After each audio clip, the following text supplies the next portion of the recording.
This is my girl Mel. I'm really appreciative that I came across her virtually. It is so important to understand people by, listening to stories and listening to narratives that don't mirror your own. It helps to build a level of understanding and empathy that you would not have gotten if you just leaned on your own experiences and those that are just in your immediate bubble. It's so important to hear other people's stories that don't always parallel you because it helps to understand the wider world of why people do certain things. In this video, she is relating what happens when you grow up with people that are addicted or in abusive households and how she lived. It was rooted, it was foundational with how she grew up. So it's no wonder that she had to work through things on her own, and how she decided to love people. It was because of the foundation that was laid. Anyways, watch this video. And then after her video, I'm going to have some comments from the women on her YouTube page. Any family member of loved ones of an addict goes through hell because of that addiction, and that their addiction makes everyone around them pretty sick. Some people chronically codependent, where their codependency actually becomes an addiction, and that's me.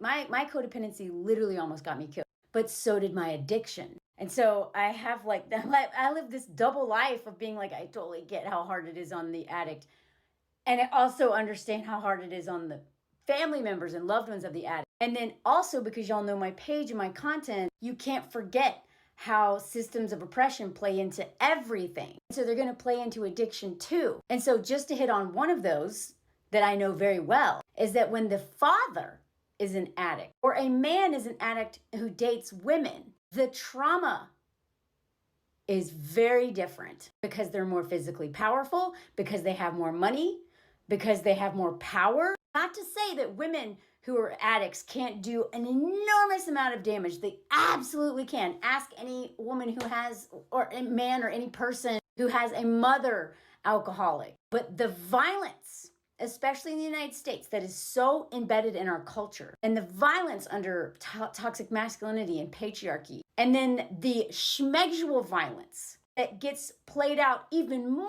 so when men are drunk, and the fact that even spaces for alcoholics, for women and non-binary femmes, trans people who are alcoholics, the spaces that they go to get help are full of men who are trying to recover, and then make those spaces unsafe for everyone else by doing, 13 stepping if it's a 12-step group, or if it's some other group, just preying on people they have power over and literally unaliving those people by cutting them off from the access that they'd otherwise have to this life-saving treatment, or whatever it is, whatever kind of treatment it is. Sometimes it's at a treatment center. I know so many women who relapsed because men wouldn't leave them alone in those meetings. And in my own personal experience in a treatment environment, a nasty old man who refused to quit drinking but kept showing up at all these things,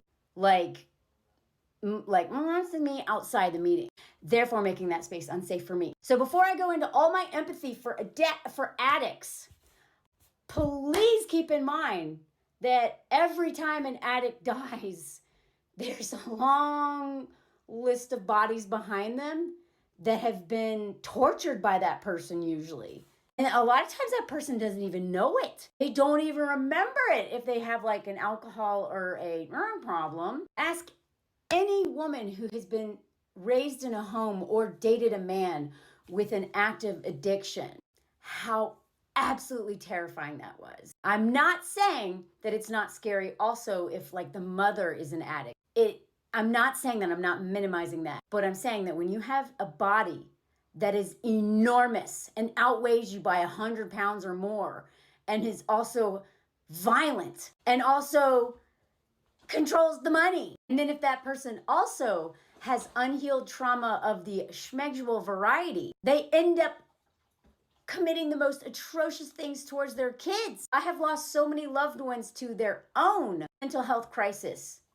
I have a cousin who jumped off the bridge because of his addict father and all the things that he did to put him in such a crazy situation, so much trauma. Then my cousin did not have the resources, ran from his own trauma like men under patriarchy do, because they feel like they can't get help. And patriarchy makes it very hard. But I'm telling y'all, you need to go get help anyway. Even if all the men in your life make fun of you, get help. You will end up dead, or someone you love will end up dead because of you. So after saying all that, as frustrating as many times as I've been traumatized by men with active addictions, pretty much all the men who've traumatized me, I would say, were either drunk or were addicts of something. Despite all of that, I love them. I love them. There's something about addicts that you like. So this woman says, recovering alcoholic here. I was just at an AA meeting on Friday, and this was not the first time I heard a male speaker talk about being violent towards women. This one openly shared about abusing his first wife and even his mother. During open shares, I got up and shared that my best friend was almost unalived by her abusive ex-boyfriend, and I'm supporting her through the trial right now. These men come to AA meetings, unload their past abuse instead of going to therapy. What's most disheartening and disturbing to me is the people applauding and thanking him for his share. Yes, women too. I go to an all women's meeting every Thursday night, and it's literally my sanctuary. I am done. Only women's meetings for me from now on. You're so on the money about men, making it unsafe for us when we're trying to get help. This woman says, I'll say, as a woman, at worst, my alcohol dependency, I would self-harm and self-sabotage. Never got violent, but was isolating myself and emotionally hurtful. I went to treatment, and it felt like the men were trying to get close just to take advantage and derail. I wish there were more women-only AA and NA groups in treatment. Understand that women need women-only spaces. And if people jump on me and say that makes, yeah, I'm just going to say it. Women need women-only spaces. This person says, male addicted celebrities receive so much love and empathy, but I've never seen any female addicted celebrities receive collective empathy, just shame. And then towards the bottom it says, look at how we talk about Whitney Houston. This woman says, I'm 25 and my twin brother is a crack addict. I love him dearly and it's hard seeing him get seizures every day. When I was a little girl, my dad was also an alcoholic. He used to beat my mom in front of me. It's really hard having addicts in your family. Understand that having addicts and seeing trauma sometimes pushes some of the children, into masking and coping in their own form of addiction. And then this last comment, speaking as one who's been there far too often, stop wasting time on addicts. Just stop. There are literally millions of stable, amazing, caring people out there who want to contribute to your life in a positive way. You are not a therapist. There are people that get paid to do this. Stop allowing people to use you for therapy sessions or whatever. Just stop. You're not equipped to do it.